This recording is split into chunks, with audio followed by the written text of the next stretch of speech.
Grutfeest bij Biddel in Koortstertille.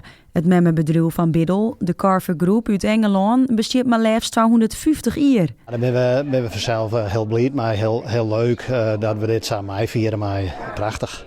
Het bedrijf maakt het systemen die het gebouwen verwarmen, kwoljen en de lucht fris houden. En zelfs zitten ze al zo'n 20 jaar in Koortstertille. Oorspronkelijk wie het Biddel en wie ik een Mr. Biddel aandeelhouder.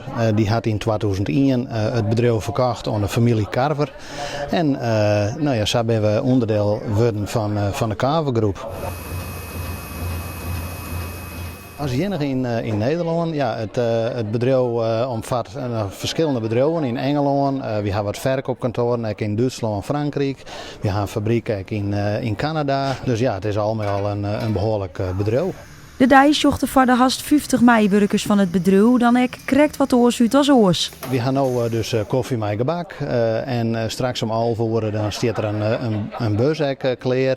Gaan we eerst nog even met z'n allen op een foto en dan gaan we met de bus naar Friendship. Daar zullen we eerst dan een lunch hebben en dan zullen we het planetarium bezoeken, wat ook al ongeveer 250 jaar bestaat. Dus dat vonden we wel een leuke combinatie.